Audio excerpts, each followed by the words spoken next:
Hello வணக்கம் viewers. நாங்கள் இந்த வீடியோடாக எங்கே வந்திருக்கோம்னு சொல்லி சொன்னால் திருவையாறில் கனகாம்பிகை கோயிலில் வந்திருக்கோம்.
இதில் பார்த்தோம்னு சொன்னால் நாங்கள் இதான் இந்த மெயின் என்ட்ரன்ஸாக இருக்குது. இதாக தான் பெற வேணும். இது வந்து இப்போ லோக் பண்ணியிருக்கு. இது அங்கே இருக்க வந்து இது நம்மளோட குளம். அது மாதிரி வந்து எப்படி வந்தீங்கன்னு சொல்லி சொன்னால் இதுதான் நாங்கள் சொன்ன அந்த கோவில். இந்த கோவிலுக்கும் ஜோகர் சுவாமிக்கும் தான் வந்து நாங்கள் சொன்ன மிகப்பெரிய வரலாற்று கதை இருக்குது. அது ஜோகர் சுவாமி அடிக்கல் நாட்டித்தான் இந்த கோயில் வந்து ஆரம்பிச்சா சொல்லப்படுகின்றது. இந்த கோயிலின் கட்டியம் சொல்லிக்கையும் ஜோகர் சுவாமின்ற பேர் வந்து தான் இந்த கட்டியம் வருகின்றதாக ஊர் மக்கள் சொல்லி கொண்டிருக்கிறோம். சரி வாங்க நாங்கள் இந்த வீடியோக்குள்ள மேலும் போயிட்டு இந்த ஊர் மக்கள் என்ன சொல்றாங்கன்னு கேட்போம்.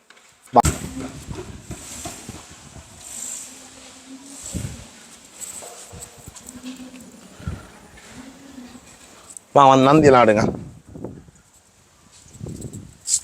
இது நீல இல்லையா என்ன? இந்த பூவெல்லாம் வடியா இருக்கு.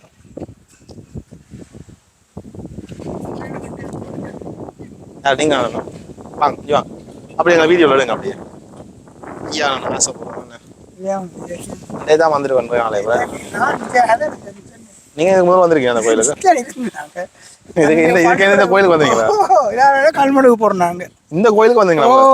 எப்படி இருந்த கோயில்? இது அப்போ கட்டணும் இல்ல, சும்மா ஓட்டு இது அந்த பின்னுக்குள்ள கட்டணும். முதல் பழைய கட்டம் அப்படி இதுதான் புதுசு. இப்ப கட்டுற முழுதுதான் புதுசு. அப்ப இல்ல நான் நாகரிகம் கட்டையில.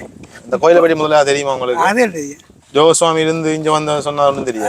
நாங்க வரதுக்கு இருந்த பேர் உள்ளோட இங்க வாரதுக்குள்ள இருந்திருக்கோம். ஜோகர் சுவாமி நாங்க யாழ்ப்பாணத்தை வீடியோ எடுத்த ஞாபகம் இருக்கா? அவர் வந்து இந்த கோயிலை கட்டுறதுக்கு அவரா அடிக்கல் நாடுன்னு சொல்லப்படுது. அவர் வந்து இரண்டாம் குளத்துல எல்லாம் வேலை செய்தாண்டு. அவர் இந்த குளத்துல வேலை செய்து இங்க இருந்துதான் செல்லப்பா சுவாமியில பாக்குறதுக்காண்டி நடந்து வரலாம் 45 மைல் சொல்லி. நான் அம்மா சொல்லல, நான் இந்த புக்ல எழுதிக்கிறேன். அம்மா 20 மைல் நடந்து வரேன்னு சொன்னவா. அந்த புத்தகத்துல வெளிக்கிற 45 மைல் வந்து 45 கிலோமீட்டர் 45 மைல் வந்து நடந்து வரலாம் செல்லப்பா சுவாமியை பாக்குறது. கொஞ்சம் வேலையில லீவ் பண்ணா நடந்து வந்துடுவேன்னு சொல்லப்படுது. இப்ப நீங்க நடக்க பஞ்சி போடுறீங்க, உங்களுக்கு வாகனம் வீட்டை வந்து ஏத்த வேணும். கோயிலை பார்த்தீங்கன்னா சொன்னா இப்ப வந்து புனர் நிர்மாணம், அதாவது புதிதாக வந்து புனர் நிர்மாணம் செய்யணும். பிளஸ் வந்து என்ன செய்யணும்னா இந்த கோபுரம் வந்து புதிதாக கட்டினோம். இது ஒரு ராய கோபுரமாக கட்டினோம். இது இந்த மேப் வந்து அதுல குறிக்கிறாக்கு. இந்த கோயிலே இன்றைக்கு வந்தோன்னு சொல்லி சொன்னால் நாங்கள் ஜோகர் சுவாமியை பற்றி நிறைய வீடியோ வந்து செய்து கொண்டு வந்தாங்க. அது பார்ட் 1 பார்ட் 2 பார்ட் 3 அற்புதங்கள்னு சொல்லி வந்தது. இப்போ நாங்கள் அதோட சேர்த்து என்ன நடக்குன்னு சொல்லி சொன்னால் நாங்களும் ஸ்டோரி சொல்ல ஒரு விஷயம் சொன்னாங்க. அது வந்து இரணமாடு நீர்ப்பாசனத்தில் வந்து வேலை செய்தான்னு சொல்லி சொன்னாங்க. அவர் இந்த பண்டக காப்பாளராக இருந்தேன்னு நாங்கள் சொல்லியிருந்தாங்க. அந்த பண்டக செய்த வேலை செய்த இடம் வந்து பக்கத்துலாம் கிடக்கு. அங்கே வந்து இரணமாடு குளம் இருக்குது. அதே மாதிரி அவர் இந்த மரத்துக்குள்ள நின்று தான் அவர் வந்து சொல்லப்பட்டதாக இந்த ஊர் மக்கள் வந்து சொல்லியோம்னா இந்த மரத்துக்குள்ள நின்று தான் அவர் சொல்லி இருக்கிறார் இந்த கோயிலை வந்து கட்டணும்னு சொல்லி. இது வந்து ஜோகர் சுவாமி சொன்ன வாக்குன்னு சொல்லப்படுகின்றது. அது மட்டும் இல்லை இந்த கோயிலின் புத்தகத்தில் வந்து என்ன செய்திருக்கோம்னு சொல்லி சொன்னால் இதை முன்னுக்கு இந்த ஜோகர் சுவாமியை பற்றி இந்த கோயிலின் வரலாறுல ஜோகர் சுவாமி வந்து முக்கிய இடம் பிடிச்சிருக்கார். இப்போ பாருங்க, இதுதான் வந்து அந்த புத்தகம். இது வந்து ஜோகர் சுவாமி, இதுதான் அந்த புத்தகம். இந்த கோயிலின் வரலாறுல ஜோகர் சுவாமி வந்து முக்கிய இடத்தை பிடிச்சிருக்கார். திருவாரூர் இரணைமடு கனகாம்பிகை ஆலயத்தின் என்ட்ரன்ஸில் இருக்கிறதா இந்த நாதம்பரான் ஆலயம். வில்வ மரத்தின் கீழே அமர்ந்திருக்குது. இது இருக்கும் போது ஒரு சிறிய இடமா தான் இருந்தது. இப்போ திருவையாறு மக்கள் சமூகத்தால் இது ஒரு கோயிலாகவும் அலங்கரிக்கப்பட்டுள்ளது.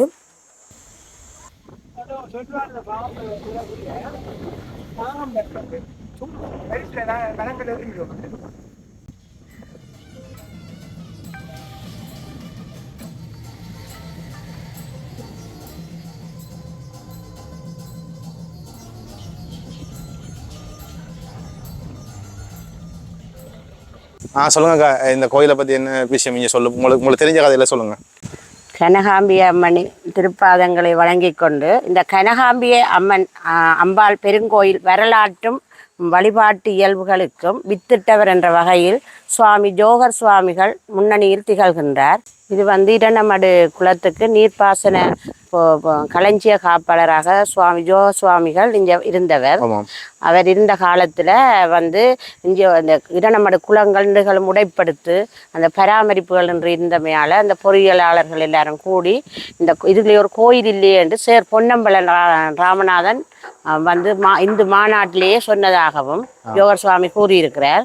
அவர் சொல்லியிருக்கிறார், இந்த இந்த இந்த இடத்துல கனகம் புறம் என்று சொல்றார். கனகம் என்றா பொன் விளையும் இடம் என்று அவர் குறிப்பிட்டிருக்கிறார்.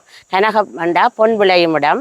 அப்ப இந்த கனகபுரமும் இந்த கனகாம்பிகை அம்மன் ஆற்று நீரும் இங்க இருக்கிறபடியா இந்த இதுல ஒரு அம்மன் ஆலயத்தை வைப்போம் என்றும், அந்த அம்மன் ஆலயம் மீனாட்சி அம்மனாகவும் மூலமூர்த்தி மீனாட்சி அம்மனாக இருக்க வேண்டும் என்று அவர் சொன்னவர். அப்படி சொன்னவர் பேருந்து என்ன செய்தாருன்னா, அந்த கோயில் இதுல இருக்கேக்குள்ள இந்த மக்களுக்கு பொன் பொழிஞ்சு நிறைய வரும் என்று சொல்லி அவர் அந்த கோயிலை பற்றி வித்துட்டவர். அவர் அந்த இரண்டமடு குளத்துக்கு இந்த கோயிலை கட்டுவம்ன்றதுக்கு அத்திவாரம் விடுறதுக்கு அவரை முதல்வராக கூப்பிட்டு இருந்த இடத்துல அவர் கொண்டிருக்கேக்குள்ள கருடன் ஒன்று அந்த காரை சுத்தி வந்ததாகவும், அந்த கருடன் இந்த குளத்துக்கு அவர் அருகில் வரும் பொழுது அந்த முதல்ல காட்டப்பட்ட அந்த மரம் இருக்கல்லோ, அந்த மரத்தடியில கருடன் வட்டமிட்டவுடனே அவர் ஜோகர் சுவாமிகள் சொல்றார், இந்த இடம்தான் இந்த கோயில் கட்ட சொல்லி உங்களுக்கு மூலமூர்த்தியா இந்த கோயில்ல இருக்க போற கோயில் இந்த இடம் என்று சொல்லி அவர் கூறியிருக்கின்றார்.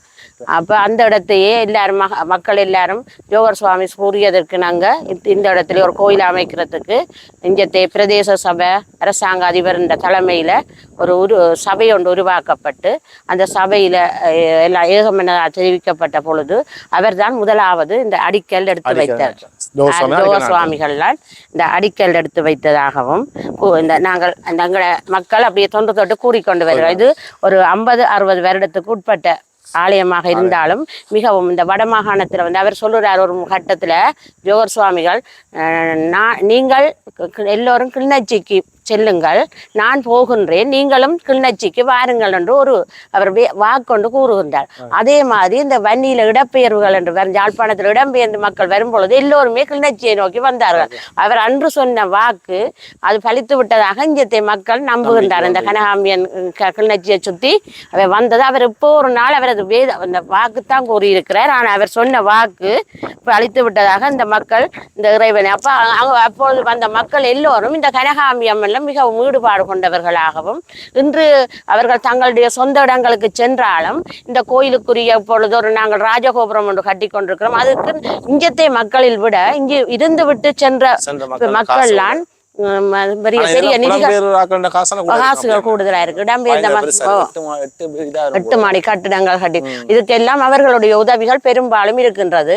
மற்றது இங்கே இந்த அன்னதான நீர்ப்பாசனம் இருக்கே, ஜோகர் சுவாமிகள் இந்த அன்னதானம் செய்ய சொல்லியும் சொன்னதால இந்த அன்னதானமும் இந்த கோயில்ல அந்த மகோற்சவ காலங்கள்ல தொடர்ந்து நடைபெறுகின்றது. அதை விட ஒவ்வொரு வெள்ளிக்கிழமைகள்ல இன்றும் புலம்பெயர்ந்த மக்களும் சரி இந்த மக்களும் சரி இந்த மகோற்சவ அதாவது அன்னதானத்தை கொடுக்கறதுல முன்னுரிமையா கொடுக்கறதுல நிக்கணும்.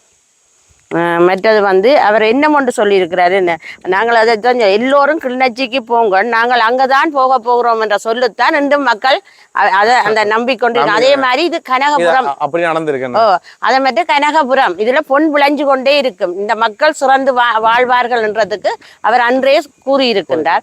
அதே போல இந்த கோயில்ல சின்னல்ல இருந்து வளர்ந்து வந்தவர்கள் இன்றைக்கு ஒரு டாக்டர்களாக இன்ஜினியர் பொறியியல் பெரிய பெரிய பட்டங்களை பெறுவது மட்டுமில்லை, புலம்பெயர்ந்து பெரிய பெரிய உத்தியோகம் சென்றாலும் எங்கு சென்றாலும் அவர்கள் அந்த பூசை காலங்கள் அதாவது மகோற்சவ காலங்களில் இங்கு எல்லோரும் கூடி இந்த அம்மனுக்கு இந்த ராஜகோபுரம் கட்டி தாங்கள் தரிசி இது அப்ப நாங்கள் தேர் இழுக்கும் பொழுது நாங்கள் இது கட்டியம் கூடுறது வழக்கம். அதுல நாங்க முதலாவதா இந்த சுவாமி ஜோகர் சுவாமியின் அவர் செய்த பணிகளையும் அரும் பணிகளையும் நாங்க அந்த கட்டியத்துல கூறுறதாக காணப்படுகின்றது.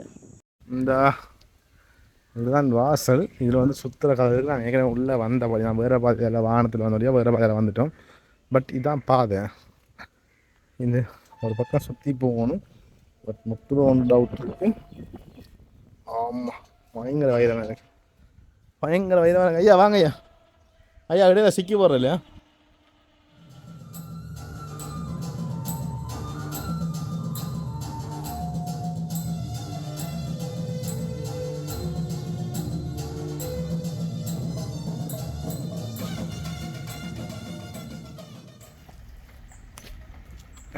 காலமே இருக்கு, தண்ணி ஓடிக்கொண்டே இருக்காங்க. இதுக்குள்ள தானே. ஆனால் பயங்கர ஆழமாக எத்தனை அடி ஐயா வரும்? 40 அடி வரும் போட.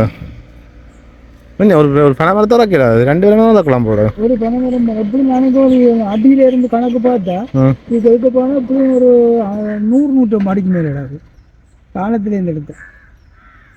எப்படி தண்ணி ஓடிக்கும் பழங்கி துறக்கத்துல எப்படி இருக்கு? எப்படி இருக்கும் ஐயா? ஜெயிலுக்கு இருக்கிற மாதிரி கிடக்கு ஐயா பார்க்க. என்னையா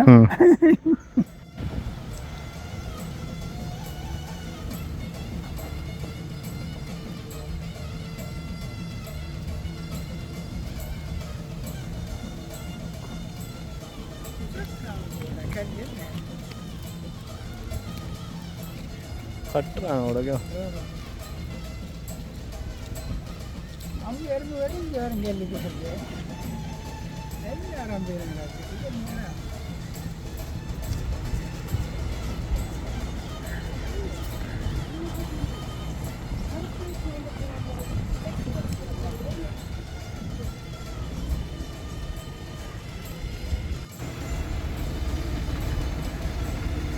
இந்த பள்ளத்துக்கு அப்படி வர்றான்.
இப்போ நாங்கள் பார்க்க வந்து நம்மளோட இரணைமடு நீர்ப்பாசன குளம். நாங்கள் ஏற்கனவே சொன்ன மாதிரி அந்த பின்னுக்குள்ள அந்த மஞ்சளா தெரிய பில்டிங் தான் வந்து என்னன்னு சொன்னால் எங்களோட இவர் ஜோஸ்வாமி வேறு சில இடம்.